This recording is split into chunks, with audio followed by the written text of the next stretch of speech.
അതായത് ഒരു രാജ്യം പാകിസ്ഥാനേക്കാളും വലിയ ശത്രുവായിട്ട് മാറുന്നു, പ്രത്യേകിച്ച് ഇസ്ലാമിക രാജ്യം ഇന്ത്യക്കെതിരെ തിരിയുന്നു.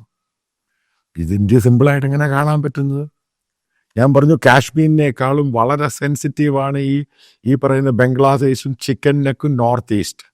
എന്താ അവർ പറയുന്നത്? നോർത്ത് ഈസ്റ്റിലുള്ള സഹോദരന്മാരെ ഞങ്ങൾ സഹായിക്കും ഇന്ത്യയിൽ നിന്നും വിട്ടുമാറാൻ വേണ്ടി. പബ്ലിക്കായിട്ട് പറയുക, അവിടുത്തെ പൊളിറ്റിക്കൽ പാർട്ടി പറയുകയാണ്. അവിടെ ഭരിക്കുന്നവരും ഭരിക്കാത്തവരും അവരും ഇവരുമൊക്കെ അവിടെ മുഴുവനും അവിടുത്തെ സോഷ്യൽ മീഡിയയിലും അവിടുത്തെ TV ചാനലും മുഴുവനും ഇന്ത്യക്കെതിരെയാണ്. ഇത്രമാത്രം ഇന്ത്യ വിരുദ്ധ വൈര്യം ഇത്ര സംഭവം ഉണ്ടാകാൻ വേണ്ടി നമ്മൾ എന്ത് തെറ്റാ ചെയ്തു? ഇനി ഞാനൊരു കാര്യം പറയുന്നത് മനസ്സിലായിക്കോ. മോദി ഗവൺമെന്റ് 10 ബില്യന്റെ ക്രെഡിറ്റ് ലൈനാണ് ബംഗ്ലാദേശിന് കൊടുത്തത്. അവിടെ ആഹാരം, ഇലക്ട്രിസിറ്റി, ടീസ്റ്റാർ റിവർ അത് ഷെയറിംഗ് ഉണ്ട്, കുടിവെള്ളം ഷെയറിംഗ് ഉണ്ട്.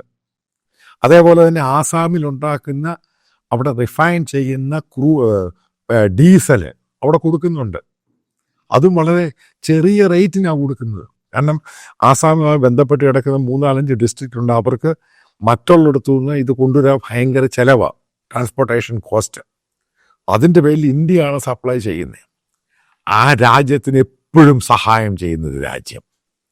അങ്ങനെയാണ് ഇന്ത്യ ഈ പറയുന്ന മോദി ഗവൺമെൻറ്റിന് മുമ്പ് ബംഗ്ലാദേശുമായിട്ട് നമ്മൾ ഒരുമിച്ച് പോയത്. അതുകൊണ്ടാണ് ഒരു കാരണവശാലും ഇന്ത്യക്കെതിരെ ആയിട്ടില്ല അവിടെയുള്ള ജനങ്ങൾ. ഇനി വേറെ കാര്യം നിങ്ങൾക്കറിയോ? നിങ്ങൾ കൽക്കട്ട സിറ്റി പോകുമ്പോൾ അവിടെ വലിയ വലിയ ഹോസ്പിറ്റലുണ്ട്, പ്രൈവറ്റും ഉണ്ട്, ഗവൺമെൻറ്റിൻ്റെ ഉണ്ട്.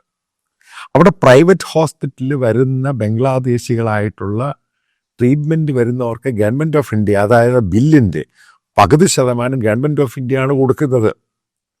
നിങ്ങൾ കേട്ടിട്ടുണ്ട്? ഇതൊക്കെ നമ്മൾ കൊടുക്കുവാണ്, ആ സഹോദര രാജ്യമാണ്. ഇതൊക്കെ പണ്ട് മുതലുള്ള സംഭവമാണ്. കാരണം അവരുടെ ട്രീറ്റ്മെൻറ്റിൻ്റെ പകുതി ചിലവ് അവർക്ക് കാരണം അവർ ഈ പറയുന്ന പോലെ വലിയ സംഭവങ്ങളൊന്നും അവിടെ ഇല്ല. അതേപോലെ ബംഗ്ലാദേശിൽ വരുന്ന കുട്ടികൾ എത്രയോ പേര് കൽക്കട്ടയിലും മറ്റൊരിടത്തും ഈ ഡൽഹിയിലൊക്കെ പഠിക്കുന്നുണ്ട്. കാരണം ഇൻ്റർനാഷണൽ സ്റ്റുഡൻസുമായിട്ട്, കാരണം അടുത്തുള്ള രാജ്യമാണ്. അപ്പം അതിനും നമ്മൾ സബ്സിഡി, സ്കോളർഷിപ്പ് എല്ലാം കൊടുക്കുകയാണ്. ആ രാജ്യത്ത് ശരിക്കും നേരെ രൂപയെ തീറ്റിപ്പൂറ്റുന്നത് നമ്മളാണ്.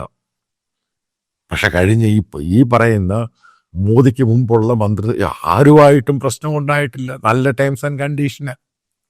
എത്രയും പേര് ഈ ഷെയ്ഖ് ഹസീനയുടെ സമയത്താണ് ഇത്രയും അധികം ബംഗ്ലാദേശികൾ ഇന്ത്യയിലോട്ട് കയറിയത്.